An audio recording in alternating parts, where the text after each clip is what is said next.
Time now for sports on 104.7 The Cave. Here's Ned Reynolds. Mike, the intern, Ned Reynolds, in the studio. It's Tuesday, and it's crazy that it's only been a week since the horrific shooting in Kansas City. Obviously, for legality reasons, we're probably not going to see who these people are who were involved, except for the grainy security camera because of them being juveniles. Until full charges are made. And there is a rule, a law that says that there are cases in which as young as 12 years old can be tried as adults.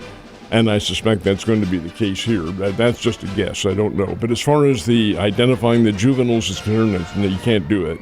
There is a specific rule that says that you can't until certain circumstances are met. And they haven't been met yet. The investigators are still exploring other individuals who may have been involved. And until that happens, it may be a while yet, but these kids will remain in jail, as will a third party who alleges that he picked up the gun to give back to police officers. Well, maybe, but the guy had felony charges against him that said he couldn't carry a gun. He said he was going to give it back.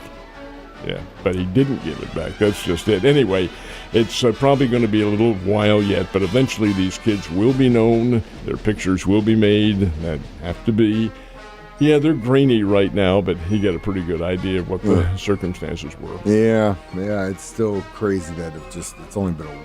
The thing that bothers me, Mike, is the longer this goes, the mind has a way of shunning this aside. It can't happen because we've had any number of circumstances like that, and until this is brought to the public's attention in a perhaps very significant way, it's going to continue. Yeah, and the thing, like I said, when it happened the day after, it's the complacency that we're getting used to this, and that's not a good thing at all. All right, let's talk about baseball.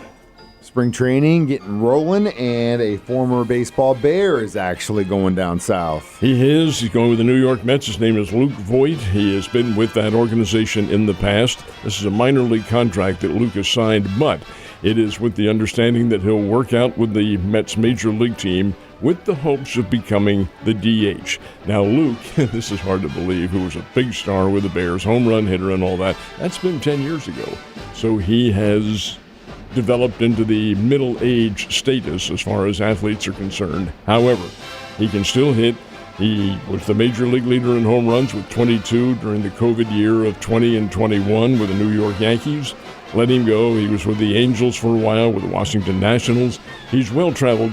Luke is a solid ball player, but he is probably limited defensively. However, Luke Voigt can hit, still can hit, and the New York Mets are going, at least allegedly, going to give him a shot at being their DH this year.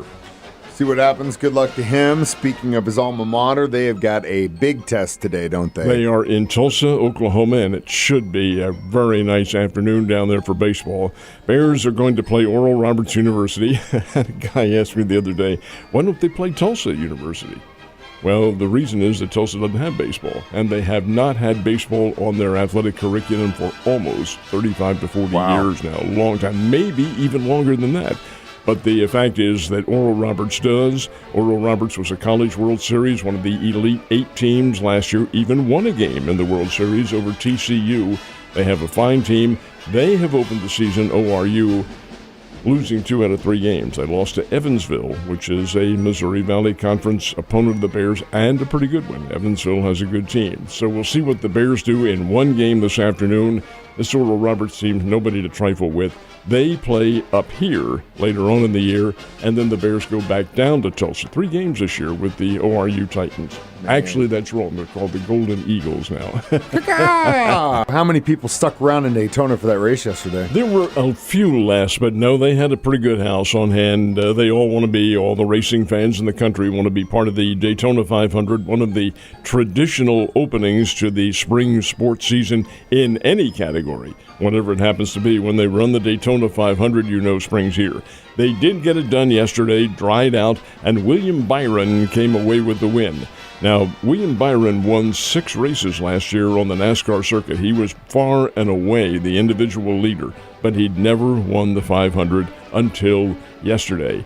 But it was certainly an exciting, if you find this level of racing exciting. Final 10 laps. On the 8th lap, that means there are 8 laps remaining in the race. Byron and about 15 or 20 others are in contention for the lead. Big wreck on the 8th lap. Took out all the contenders, or most of them, including Joey Logano, the pole sitter, and many others who were right there in contention. Took them right out of it. So then they get down to the final 2 laps. That's the white flag lap and then the checkered flag lap. Well, the rule in NASCAR is that if the white lap has begun and there's another wreck, then the race goes as it is. The cars are frozen and they go right to the end. Darned if a wreck didn't happen. And it took out one of the challengers, but it is after William Byron had already begun that lap. So he coasts home the winner of the 500, his first one, and that's a big deal for him. He's a fine driver.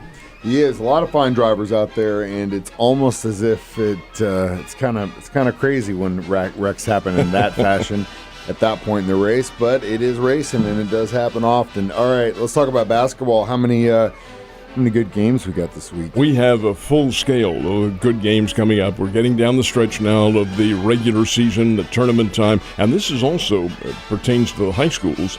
The classes 1, 2, and 3 teams in high school have begun their district play. That's one loss, and you go home, get ready for the baseball season. As far as the colleges are concerned, Connecticut, winners of 14 straight, is far and away the unanimous leader among the men's college basketball teams.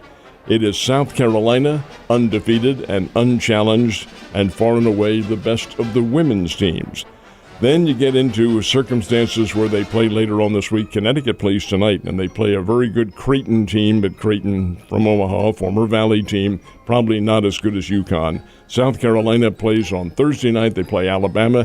Anything can happen. South Carolina was behind at halftime in their game on Sunday at home playing Georgia. Katie Abrahamson-Henderson, former Lady Bears coach's team, but came back in the second half as they always do. They're a fine team. So we see some pretty good games, and the Bears, well, they're coming up tomorrow night. Talk more about them. I know you've been squirreling away your chocolate chips for the tournament up there. Who you like?